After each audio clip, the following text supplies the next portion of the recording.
Well, good afternoon, everyone. Welcome to the Cause Leadership Podcast. I'm Dave Hutchinson, and my guest today is Dan Murray, President and CEO of Opportunity International Canada. Dan, welcome to the show.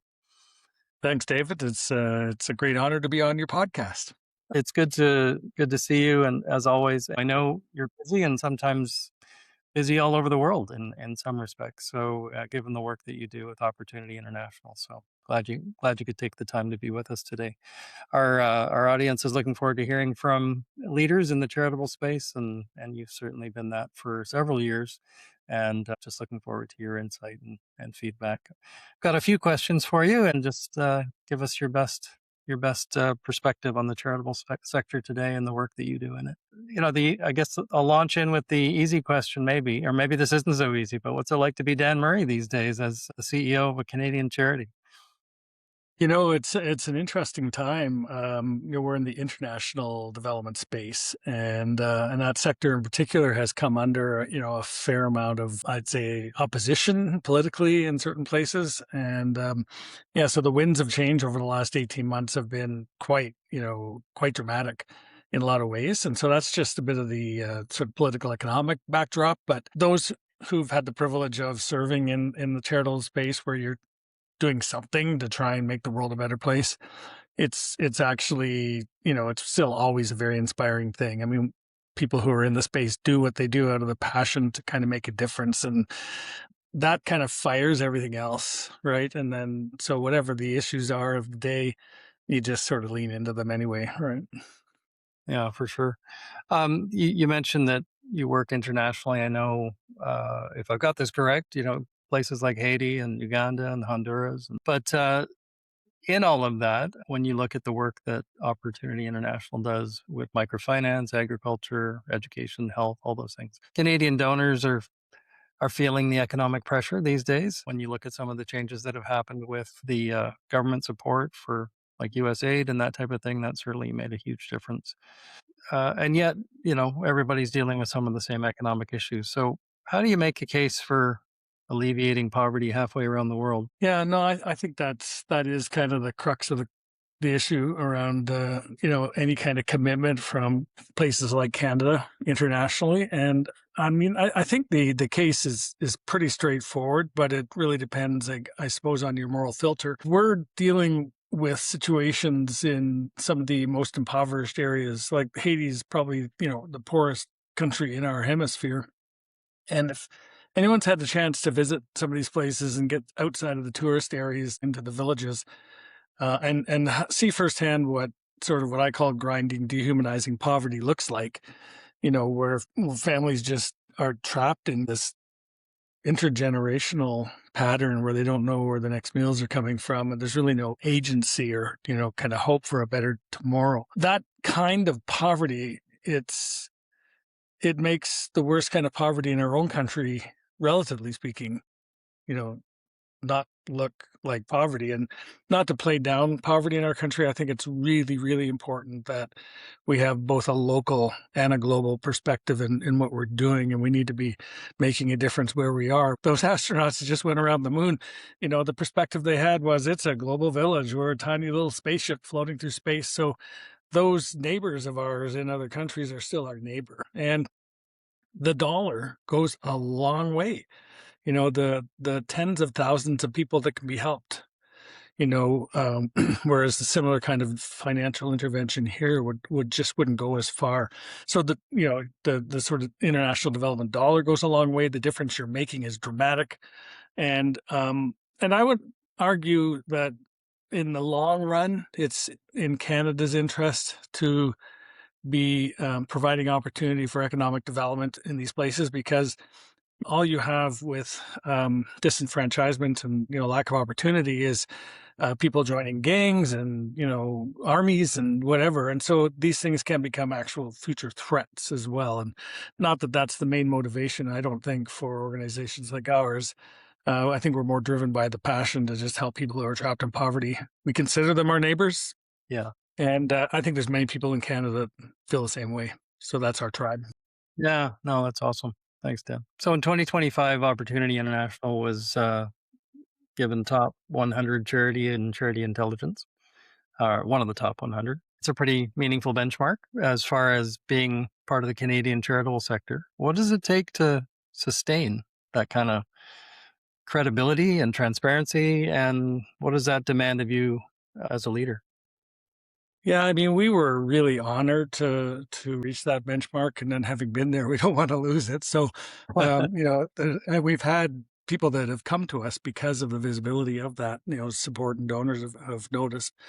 Um, but it boils down to impact for the dollar, I guess, ultimately, so it's transparency in how you report. It's trying to make the dollar go as far as it can in terms of being impact, it's being smart in the programs you deliver. But in practice, it really just comes down to an amazing team. So we don't work to get that rating. We work to become an amazing organization. And then the rating is a natural outcome of that. And so it's really the underlying issues of organizational health that help us to get to a point where that could happen. But Yeah. again, that still comes back to you can't fake it. You just the financial statements and annual reports kind of speak for themselves. So we just got to get back to the basics of trying to be the best organization we can with our mission. Yeah, for sure. You brought up a good point, organizational health. Give me a sense of that. What's I mean, that involves culture, it involves, picking the right team, having the right team. For you as a leader who's responsible for the entire organization and up to the board as well. What guides you in your decisions around organizational health? Yeah, it's kind of a holistic question, I guess, and it does impact from the board right through the organization. I would say that it's not something that is addressed quickly or easily either. Like it can take a few years to course correct if there's issues. I always start when I join a new organization with a sort of posture that the entire team is there because they love the mission, and if there's gaps or issues, then it's training, resources, mentoring, coaching. There's something, and it usually is leadership first. That's the issue. For me, it kind of boils down to a few things. You mentioned team. You do have to have really smart people on your team. You've heard the saying, surround yourself with people who are smarter than you at their jobs, and they'll make you look really good. And so I think one of the core issues of a healthy organization starts at the top. The leader cannot make the organization about the leader, right? So leadership ego is probably the number one killer of organizational health. A very strong, determined, directed type A leader can move an organization fairly far. But if ego is the center of all of that, then it's not sustainable because it doesn't build resiliency and agency in the team. So I would say the organization can only get as far as the leader, but if you find a way to surround yourself with a really smart team and release them to do great work, then suddenly, the multiplicative impact of that is like rocket fuel for the organization. Then it gets down to other things. So you've got, say, smart, competent people in the various roles. Silos are brutal. So like really diagnosing how teams work and departments work together to achieve the collective results. And rather than getting into sort of turf wars about who's responsible for what or who owns what or who gets the credit for something, the collaboration between those teams. And sometimes it comes down to really basic stuff. Like, in our case, the program department is responsible for the partnerships in the field and what we're doing out there. Yeah. Well, they are the ones translating that into proposals that then our fundraisers would take out to donors. And then after money has come in, 6 months later, a year later, you want to report back. Well, those reports are also coming from the program team, but they're absolutely vital for the fundraisers to be able to communicate to the donors, what we would like your money for and what we have done with your money. And then marketing kind of gets in the middle of all that because, you want to make the documents look good. So everybody has to kind of be on the same kind of engine, right? So inter-team collaboration is important. And if you get personality conflict type issues between teams where there's toxicity or something like that, that's kind of throwing a wrench behind the scenes, it can just sabotage health. And so it's just, just finding ways, coaching ways through that. Often it's really innocent reasons why those are happening, but if you're not paying attention to it. And so I would say it's like interpersonal It's competence, interpersonal health, and then its underlying systems. So you need to invest in whatever you need to invest in to provide the kind of the foundation. Whether it's a CRM tool, financial software packages, just the kind of hidden behind the scene things that can help, and those take time to tweak and to optimize, and you're constantly investing in it. But organizational health is people and systems kind of all aiming in the same direction with a really clear sense of where we're going. And then in the midst of all that, there's lots of celebration, and you can feel it. Like, culture ultimately becomes something. We are a fully remote organization, and I joined in 2019. It was pre-pandemic, and I came from Teen Challenge Canada, where I was in in-office context. And my first meeting, at OIC, had 14 faces around a Zoom screen, and I wasn't sure how that could work. But it's interesting how even on a Zoom screen, you can sense culture. And there were some issues, but today when we have a staff meeting, there's laughter, people are sharing, there's just commentary, people are sending heart emojis out. It's just kind of you just know when you have it. When you have it, you want to protect it, don't want to lose it.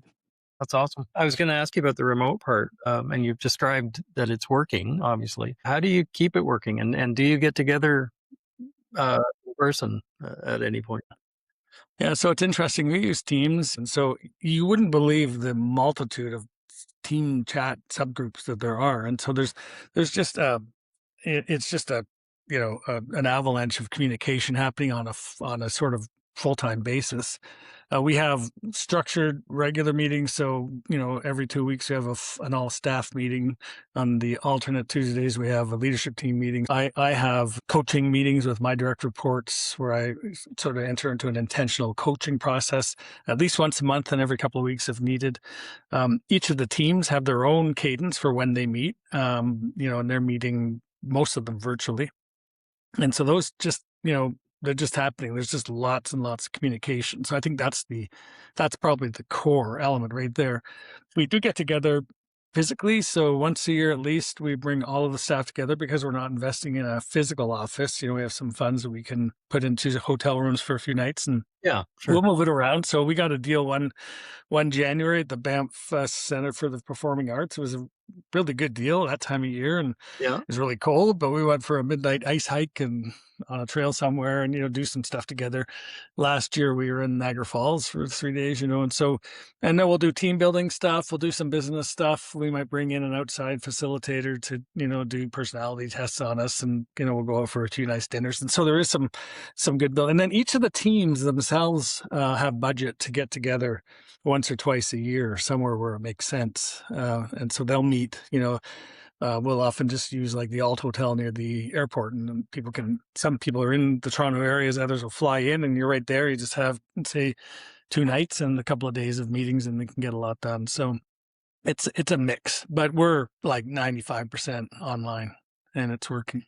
Well, and you would have obviously a lot of international contacts too that are. Well, that's true. Yeah, I mean, all of we do get abroad in person, and those in-person relationships are huge, but the same principle applies. It's amazing how much you can accomplish virtually, and it's a lot more efficient, than flying out there to, Yeah. so some of the monitoring and evaluation work can be done remotely, not all of it. I have very strong relationships with the CEOs of each of the partners that we work with, having been here now, almost 8 years. And that comes from having met them in person a number of times. But now I can send a WhatsApp or pick up the phone, and I've got immediate access. So, it works well. Oh, that's good. Actually, that was one of my questions. I mean, you're obviously accountable to the Canadian board, but you're participating as a global CEO and with a number of counterparts. I think, what is it? US, UK, Australia, Germany. But you've got global alignment that you're wanting to accomplish as a partnership, but then you've got to hold autonomy and your own board's balance of contributing to that as well. How do you do that? Yeah, I feel we've kind of hit a bit of a sweet spot in this federated model that we have. I've heard horror stories from other federated models. But we're also fortunate, and there's only five of the five partners in the federation. We've been around for like over 50 years as a global organization. Canada's been part of it for 26 years or something like that. There were some bumpy times. There were some really bumpy times where the whole thing nearly blew apart. Uh, I'd say it all comes down to leadership. You know, the current CEO, my colleague in the U.S., Atul Tandon's a great leader, and he's brought some really solid leadership there, and the U.S. board. But how we've kind of structured to deal with this, because each of the five, you mentioned the five countries, each of those are five local registered charities accountable to a local board. So I'm accountable to the Canadian board, regular communication with the chair. And then we have a number of committees that are meeting on a regular basis. And so that is the engine of stuff that's kind of going on day to day. But at the global level, we've got documents that kind of bind us together. They're like memorandum of understandings. There's these agreements. There's a shared theory of change document that outlines how we do what we do. And then there's a global board, and it consists of the chairs of the five local boards. So it's a five-member board. And so the five CEOs plus the ED meet every month. It's called the CEO Forum. We have a fixed agenda, and we talk through, all the stuff, updates and things we're doing together, things we're doing separately. Somewhere around 2020, I think a few of us said, it'd be good to have similar fora among other leaders within our organization. So now there's a philanthropy forum, and there's a program forum, and there's an HR forum, and a finance forum.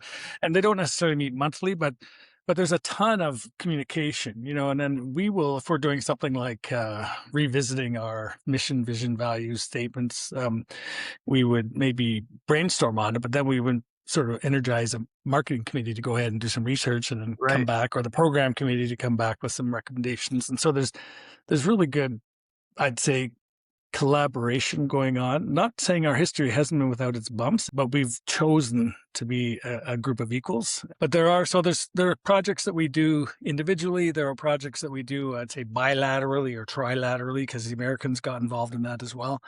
And then there's things we do as a global group. And, these are emerging global programs where we've taken the principle of microfinance, which is really just giving somebody access to financial services with some training and support to help them generate an income. We've gone into certain horizontal markets. So at schools, smaller farms, and now the intersection of microfinance and health is the latest area where all of us together are kind of funding small global teams who are bringing kind of these impact best practices in these particular areas. Yeah.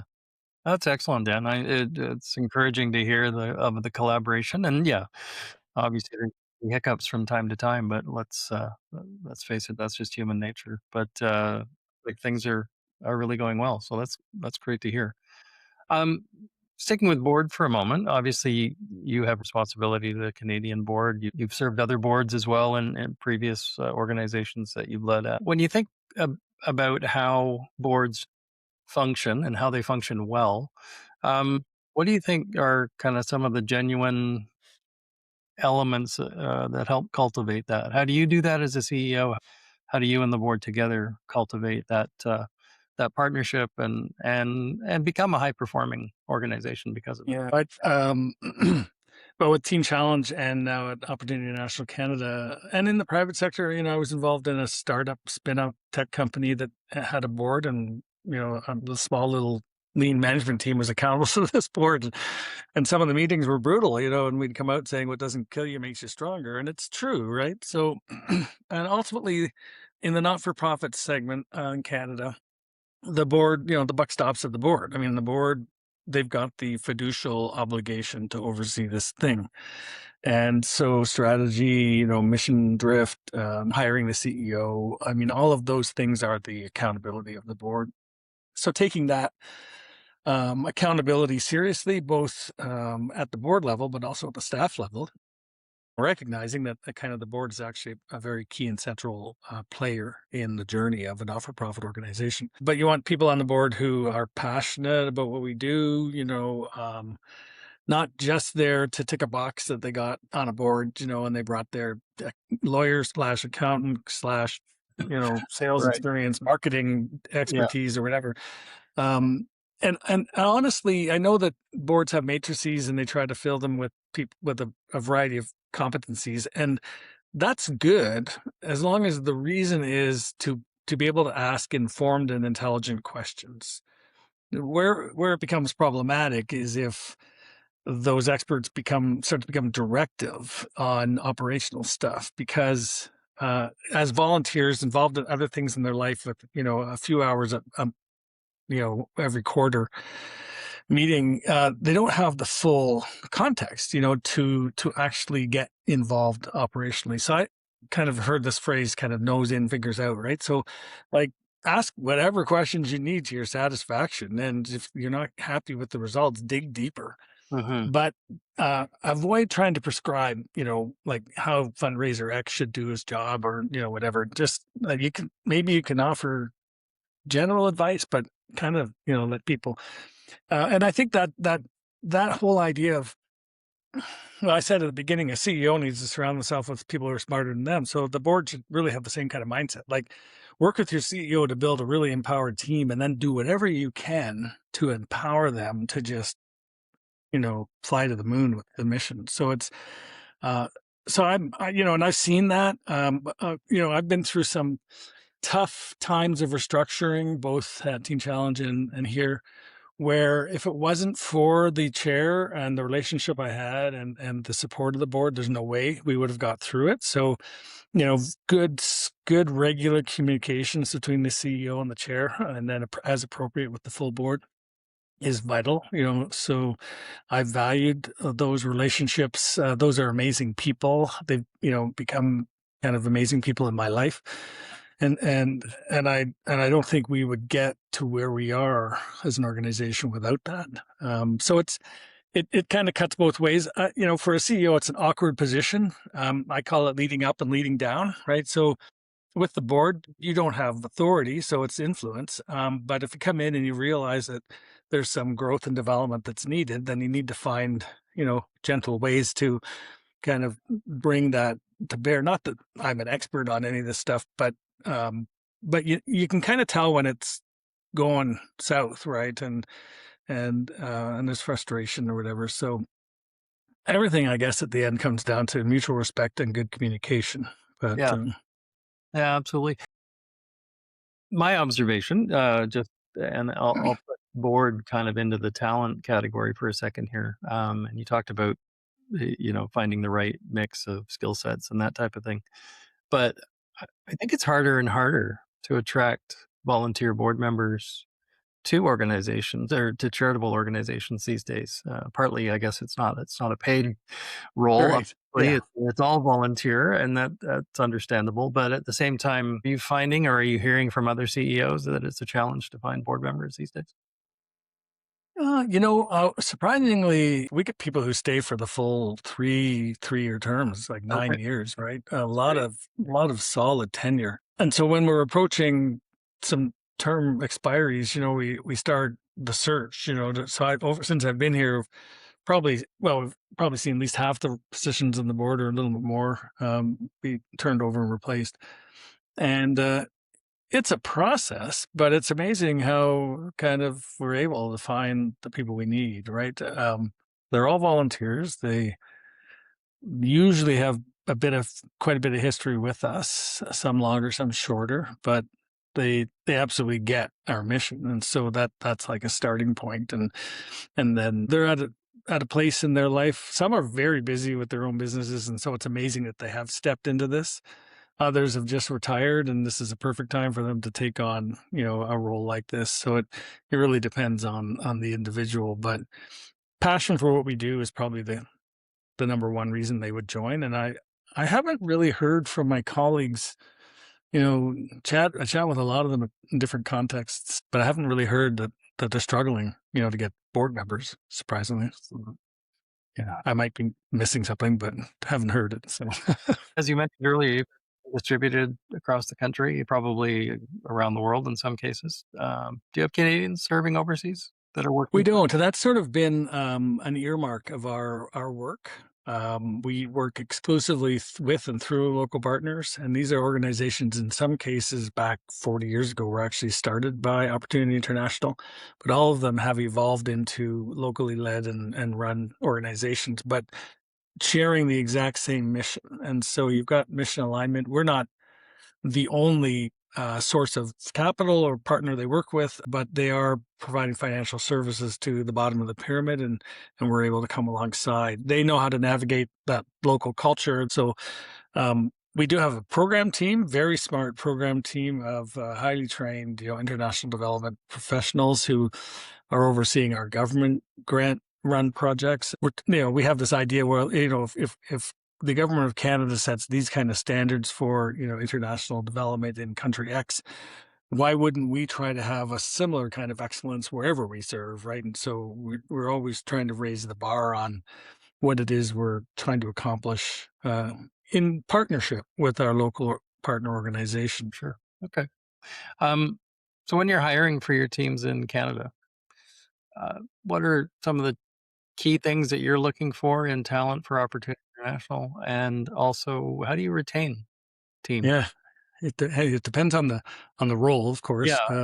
yeah, Fundraisers are one of the hardest to fill, um, because they can have experience, they can say all the right things, but you really don't know till you test them in the field. You look at the sort of donor profiles. You've got what we might call mass donors. People that will give the $50 level or whatever, and so most of your engagement with them is through electronic communications. You don't have the budget to take them all out for coffee, right? yeah. That's right. Um, and then someone bit larger donor, we have someone who works with them, and that can be handwritten cards, a note from me, something like that. So, but then the major donor side of things, it's very relational, and a lot of our work as we're spreading our fundraisers across the country is about engaging, with people and connecting them to our mission and seeing if it resonates with them, and if so, then hey, become a part of it. Share the journey with us. Well, that kind of person is a very unique resource, and so sometimes we hit it, sometimes we don't, right? But you just gotta give it your best shot. When it came to programs, I had a period where I was pretty lean in our program team. I had really two people or one and a half people, and the VP was doing a great job.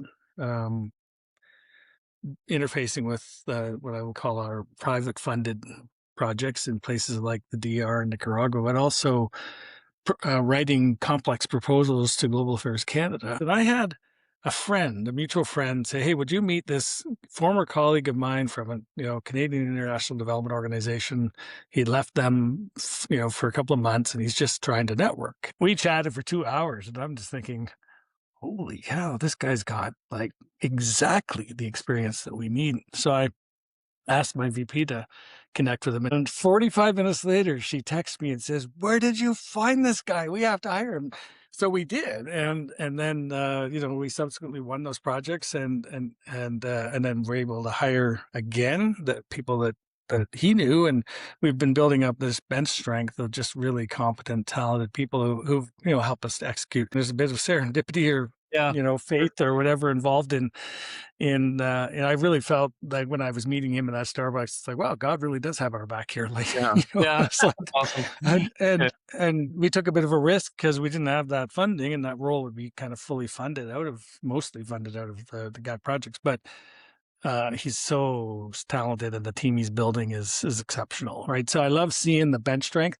I'm at a stage where it's like, I just want to see all of the teams filled with like amazing, passionate people empowered to lead. So that when the time comes for me to move on, I can say I've left this organization a lot stronger than I found it. Right? and so I appreciate what you just said there, as far as preparing kind of the team, not necessarily for your departure, but building them up. That's part of retention. That's part of the role of Yeah. CEO, to be building up your team. What are some what are some ways that you've been able to do that within the organization? Yeah, like there's all the usual stuff like good communications, when those staff meetings happen, building relationships. But we had periods of time where there was some kind of, dysfunctionality between teams as well. And, within a Christian organization, you can have the situation where there's conflict, but then you got layers of like spiritual language kind of hiding it, right? Right. But it can be toxic for the health of the organization. So getting past that is so important. Um, Honestly, for me, a philosophy I have, I said it earlier on, is it can't be about the leader. And so there's almost this intentionality where you have to check your ego at the door, because there's such a tendency to want to like be the guy that had the idea, get the credit at the board for do whatever for that gift, and like, and if you can, so when I'm in coaching meetings with the four VPs, I have to approach it with a level of intentionality where I'm like, this is their hour. What is it that they're looking to come away from this hour with? And to also recognize that they have it already inside them, right? So it's not like I don't have to have all the answers. Now, there can be moments where maybe from my experience I can share something, but honestly, they're smarter than I am. And I kind of just have to help them find their path forward. But if you can do that as just a posture of leadership, then it's inherently empowering, right? Because you don't need to step in and be the savior at all the things, right? You have to lead, and there's moments when you do have to lead, but this is leadership. It's just a different kind of leadership, and then that can filter down into their teams, where you kind of want to see them take on the same kind of leadership style with the people who are on their teams. And I think that that approach of helping people become the very best that they can be in their role, and to see that they're truly making a difference in this mission that we collectively have. I think that's one of the best ways to retain people. Like if they feel seen, valued, have the opportunity to make a difference, because we can't pay market-based salaries. We're constantly kind of watching finances and to keep that charity intelligence ranking. We got to keep our ratios healthy, and it's just uh, so financial incentives are not widely available. I talk to anyone in our team, and they'll be thinking of those clients in the field, that we're making a difference in their lives. And I sometimes say to them, there's like literally thousands of families out there who it's our job to somehow figure out how to create the conditions where they have an opportunity to change their future. And if we don't, to the extent that we don't get our act together, they remain stuck in poverty. There's no other answers, and because they're the ones we're called to serve, and so it becomes kind of real. Like these are real people. Yeah. Yeah, you don't have to peel back the onion too far to realize the impact that you're Yeah, having, right? Yeah. yeah, Yeah. Not that you're walking out the door, because that you didn't say that, but, so you are obviously thinking about succession based on your previous comment, and I don't wanna put you on the spot, but my perspective on this is we're undergoing the largest leadership transition that the charitable sector and perhaps the Christian ministry sector has faced in decades. I would say that Gen X is, just anecdotally, say 50% of the solution to that leadership transition. And so we have an emerging and maybe partly ready leadership group out of the late 30s, early 40s category who still have 20 or 25 years of traction. I'm starting to think, and just appreciate your perspective on this, is that organizations should more and more be looking internally to promote the people that they've already developed, even into the CEO role, rather than always going external to find a replacement. I'm just curious and again, I'm not trying to pigeonhole you here or put, but no, curious. I first of all, I couldn't agree with you more.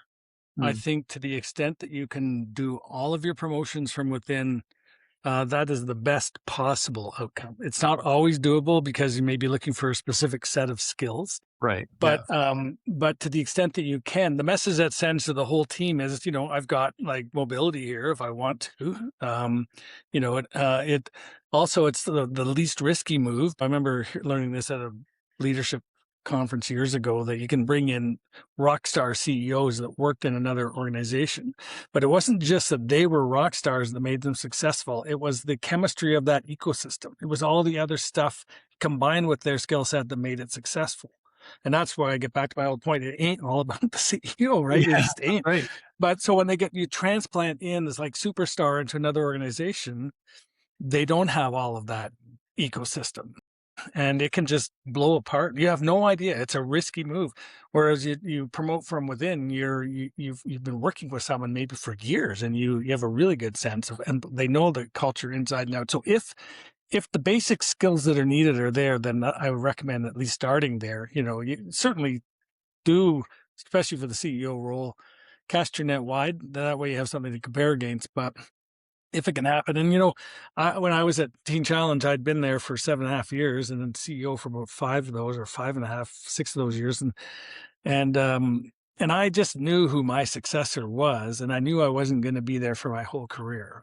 I was there to bring about some change and see some growth started, and we were like well onto the growth journey, and it was a great time to kind of hand the reins over, because then the new guy could kind of lead it through the successful project phase, and it would be their accomplishment as a team. And they did that. The board was uncertain, like, shouldn't we be going outside? But then so they took the guy on sort of, I think, 18-month trial period. He's still there, and 8 years later, right? And they accomplished all of those growth objectives. So, um, so I was always cognizant then that I wanted make the organization stronger. So when I leave, it continues to move forward. And I think leaders just always have to have that mindset. And I'm at OIC now, and probably this is my last full-time role. I can't, as long as the board will keep me, I serve at the pleasure of the board, as they say. But it's important to be already building now for that. Like, it's just part and parcel with the whole thing. It's like, if you're going to build a healthy organization, I think automatically you're building bench strength into it, which means you have a handful of potential successors in the mix. And I can see 2 or 3 people kind of on the horizon who, could actually emerge as the next CEO and do brilliantly at it. So that's certainly, I would certainly encourage that approach if you can at all do it. There are times when there's disaster and things are breaking apart and you need to bring someone in, like a change agent or something like that. That's a different thing. But if the organization is thriving and healthy, then you probably have some natural emerging talent already on the bench. Yeah. Interesting, just your last point there, things are going off the rails, and thankfully they're not at Opportunity International. But the concept of either an interim or fractional leader is becoming more and more, I'll say, popular within the charitable space in Canada. It's corporate for a long time. Do you see that as a future value to some organizations, either the ones that are going through, as you say, critical time, or even ones that are maybe not necessarily of the scale or scope that they would necessarily have an internal replacement to their ED? Right. Yeah. Are Yeah. It's an interesting question. I've never really thought about it too much at the CEO level, but even there, so just a couple of ideas kind of off the top of my head. First of all, in other areas like CFO or marketing or something like that, if you're a small enough organization, having access to a team of talent through a fractional model can be a game changer, I think. And, for probably less money than it would cost you to hire a full-time CFO, you can do stuff like that. So the fractional approach works when you're trying to fill certain team leadership roles. At the organization-wide level, again, if it's a small emerging organization, maybe being able to tap into the experience and skill of seasoned veteran, if you like, who can in a part-time capacity provide the sort of guidance and leadership that's needed, hopefully with the idea that you're going to help to grow the organization to the point where they're going to need to bring somebody in full time. And then, of course, if it's a transitional where they've just lost a CEO and they don't quite know how long it's going to take to find a new one, that fractional role can come in and just kind of keep the ship of state floating. I think also you can bring somebody in that time frame who can be a bit of a change agent and help the board think through the process, right? And it's just fresh ideas, but you really have to be careful about what you're bringing in, Yeah. because you're Yeah, going to yeah, inherit all of the baggage of that person too, right? So that's right. there's no easy answers. Yeah, for Um, sure. No, that's good, thank you. Important to, I think, what's going on in the market today, we're hearing, certainly in leadership roles, but roles right across the board, the challenge of burnout, the challenge of, the constant, I'll call it, grind of fundraising, or the constant grind of, being able to keep an organization sustainable, that type of, there are any number of reasons why, but self-care and sustainability of not only the leader, although the CEO, obviously, in this case for you, what is your recommendation, or what have been your observations or even lived experiences of self-care and the importance of it as a leader? Yeah, I see it personally. I also see it in my team. It seems like our sector attracts people who either are like people pleaser, or they're really trying hard to, like, they're trying to change the world, and or they got a perfectionist isn't quite the right word, but they're just going to be all in, and I've got strong leaders who have self-doubt about the quality of the work they're doing, and they feel like they're dropping balls, and I constantly coach them and say, yeah, you are going to drop balls. And, quite honestly, we're trying to do so much that it's kind of impossible to achieve perfection in what we're doing. So you have to give yourself permission, to not achieve perfection. It's a challenge that I've had with the board as well, over the years, but we've found a good pace where, sometimes you can get the board every year where you're doing the budget, it's like, oh, let's grow by 12, 15%, and we all say, well, I don't know if that's possible, but, in an ideal scenario, a best case scenario, we can probably make it happen. So then you set this budget that, no one's going to hit. And in our case, for 3 or 4 years, we would raise record amounts of funding. So it felt like a great win, but we missed the budget, by a few $100,000. So then it's a fail. And that was demoralizing for the team. So one of the agreements I have with the board chair in our current strategic plan is that we're intentionally making our annual growth targets achievable. So it's a under promise, over deliver scenario, so that we're still seeing growth. And you do that 3, 4, 5 years in a row, and you will see some significant cumulative growth. And you can beat those targets, which then, is a really supercharged win. The other kind of reality in all of this, when I first started, I think I had several key staff who hadn't taken vacation in like 4 years. And it was just a sort of a self-imposed high performance standard, and almost like a trophy, And so I kind of insisted that people had to take vacation, and try to model it myself. And I almost give people heck if they're like checking their email during vacation, right? I've got a head of VP's got a couple of young kids, and it's really important that he has, protected time with those kids. And so he does not need to be 24/7. Like, it's honestly not going to make a difference. It's probably going to make us go backwards if you try and do that. So do what you can do, keep it sustainable. This idea that everyone's got to be working 60, 70-hour weeks is, I think, mostly ego. And I think you need to work smart. Try to keep it fun. And, you got this great mission that you're engaged in. So stay focused on that and stay healthy for the long run. Like, honestly, my team, they need to be at this for several years. So I can't have them burning out on me mid range. I don't want to have to be replacing a key leader before I retire, Yeah, yeah, because they exactly. burned out, right? For So sure. Yeah. Okay. That's awesome. Thank you. Anyone listening to this, I hope they take that back to their own office and address some of it as well. So, just you brought it up, fun and fundraising. What has been the most enjoyable journey of leadership for you? And my last question after that would just be to give us a bit of an overview of Opportunity International and how people can sure. learn more about it. But so this question isn't directly right at OIC, but more about you as a leader. What has been the joy of leadership? It's been a crazy journey when I look back over my life. And there were times with my career which have been all over the map. I mean, I studied as an engineer. I worked in the hearing aid sector. I had a stint with foreign affairs as a trade commissioner in the foreign service. I started a tech company. Then I did some wandering in the wilderness consulting for a while. I ended up executive pastor at a church, heading a teen challenge.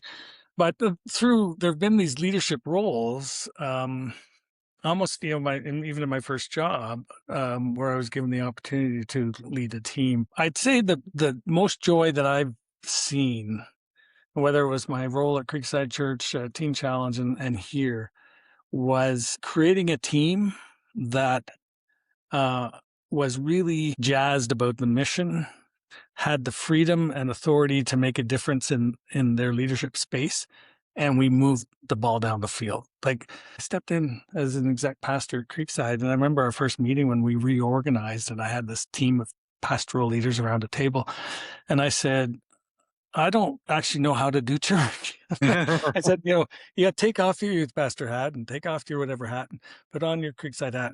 Together, we're going to be able to figure it out, right? I joined challenge. What did I know about alcohol and drug addiction? But I met so many graduates of the program and saw the pain and also the amazing stories of that journey out of addiction. But to work with a group of leaders to sort of organize that to get healthy and then to actually increase impact by at least 50% across the country. Donors came alongside with like a $30 million capital campaign contribution. Like, what the heck? There's no way I could do that, but with this amazing group of people, we could, and the consultants we brought in, people like Larry Matthews, and then at OIC, it's the same thing. So the most joy I get, honestly, is seeing a team thrive, in join together in a common purpose, because that is really what leadership is about. There's other joys, of course. I mean, seeing a man or woman trapped in addiction set free from that, seeing a woman in northern Ghana, put her kids through school because we got involved, also the donors I meet along the way. Like, there's no way we could do this without all the generous donors that come alongside. They're as much a part of this as we are. Like, we Yeah. get the privilege of being paid staffers, but they're on the team. The friendships I've made with donors, with our partners in the field, like I go deep with the CEO of our partner in Ghana, partner in Honduras. We WhatsApp each other all the time, send pictures of grandkids and stuff like it's just it's really special, those relational pieces. So there's a lot of different elements to it, I think, Yeah. that bring Uh, joy. that's awesome. Excellent. Thanks, Dan. Just as we close, give us a bit of a snapshot of Opportunity International and how people can support it. Our core mission is to come alongside some of the most marginalized people, typically women, because women, by definition, tend to be the most marginalized. These are people that, in developing countries, around the world, we're together with my 4 other global colleagues. We're in about 32 countries. And at its core, all we're simply trying to do is create a context where somebody who is sort of has a desire to provide for their family and has the work ethic, but they just don't have the opportunity. So with a small loan, they can get a sewing machine, or, they can learn a trade, or, they can get tools for a mechanic shop, or they can start at a school, or, they can get mechanized equipment, good quality seed and fertilizer for their smallholder farm, and begin to generate a regular income. We give them training on how to run a business, how to run their finances, other training and life skills if necessary. We also sometimes will find ways to provide market support. Like in the ag sector, we can help with seeding some SMEs around them who might, like some guy who can borrow money, buy a tractor, and then service 300 smallholder farmers with, a small amount of money, and he plows their field, and it's done in a couple hours instead of 3 or 4 or 5 days a week with a hoe, and so there's just ways that you can help, and then we can also arrange sort of buyers down market. But the whole point is to help that woman, that family, start to generate a regular income. Mm, And then once you do that, they know what to do with it. I mean, they even know how to run the business. They just didn't have they got the work ethic that would shame us. They take that, they run with it. And now their kids are getting 3 meals a day. Now the kids are getting, properly dressed. Their houses are improving. yeah. They have access to healthcare. The kids are going to school. I mean, I know a woman, one of my favorite clients is in Tamale in northern Ghana, Christiana. I've met her probably 5 times. And she started with 3 little toddlers. She was selling like juice at the side of the road. She left a destructive marriage, came to the city. And so she started a whole series of loans and slowly grew a store. Now she has a store in a market that looks like a Shoppers Drug Mart, and it's kind of a mix between Shoppers Drug Mart and Canadian Tire, and and all 3 of her kids have gone to university and gotten professions. All 3 of them. 2 of them have moved to the UK. The last time I was there, I wanted to visit her, and they said, "Oh, she's actually in the UK visiting her grandkids," but she still comes back, and she's adopted a couple of kids in the community now, and she's training them in her store, giving back because now her kids have grown. So, so that's what we do. That's our mission. You can find us at opportunityinternational.ca. One of the coolest things that's coming up is this thing called Walking People Out of Poverty. For the last 3 years, I've been doing this hike on the Pacific Crest Trail, trying to raise money Right. for our work. Yeah. And this year, a friend named Mark Peterson has asked me if I'd join him on one of the pilgrimages in Italy. And I just said, stop, you had me at Italy. But we're walking 550 kilometers during some of the vacation time this July.